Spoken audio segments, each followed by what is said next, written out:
مورد هفتم در مورد تهمت زدن به مولانا محمد عمر سربازی رحمت الله علیه در مورد تعویض نویسی.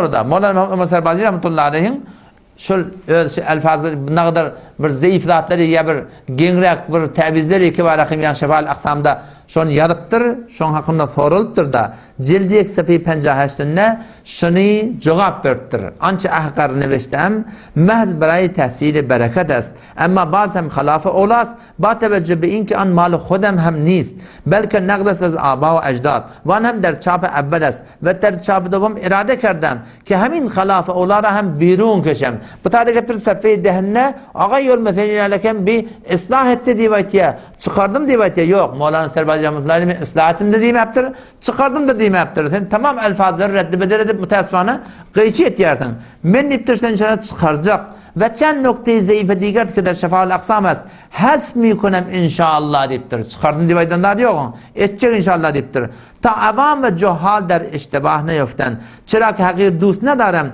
که هیچ عامی جاهلی از نوشته های من در امری نامشروع و مشتبه شرعی در اشتباه بیفتد سوالم در اتیاوده نقدر متواضعانه کپلیه اما من نیز انسان هستم و انسان از هم از سهو و نسیان بری نیست معصوم فقط کلام معصوم است دیگر هر کسی باشد کلام و احتمال اشتباه دارد این رقم Müslüman doğan Molla Esadullah Ekberi ve senin iyiliğini açıklayan adamlar. O Mollana Muhammed Ömer Serbazı Rahmetullahi başka bir kitapçık var akım. Aya bimari hem musrih hessen yani.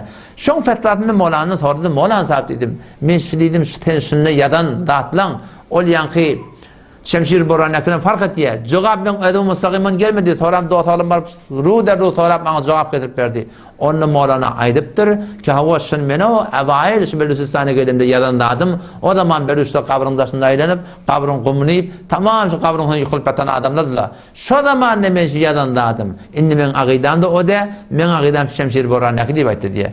Ama müteessifane senin emsalın Mollana Muhammed Ömer Serbazı Rahmetullahi Aleyhi şuca kitabını gördüğüm tahkik etmeyeni ne kadar ha ne çil veri şöyle bir bizim ulama alamında kafir deyip barakayım siz şu unkum barakayım ağlını deyip şöyle bir ulakamı günah karşı alu dedik Müslüman doğan hakikatında o şehri Farsi yadıma şehirde çünkü hak khahat perdeyi kes deret çünkü hak khahat perdeyi kes deret ta'ne'u meyle'u der ta'ne pakan beret teni ki şu kavga adamlan o yalnızsız adam olmur her yada ip durda ben mesumda deyip durha şu yaxşı net adamdan idinden şıpırım ten bet zabani etmekliğin bir ihtirami etmekliğin Müslüman doğan şu kun şu belan ten başına götürülü kişi mesele bilen marahim ten ne kadar mesailen mantıklı açıklanacak oldu yoksam Allah bilen kasam ben ne senin ve senin menleşin ben hiç bir avren dökmek niyetim yok ama sen gelip dursan İslam bilen taraf olup dursan sen mutlusun gelip Kur'an bilen taraf olup dursan müteessifane Müslüman doğan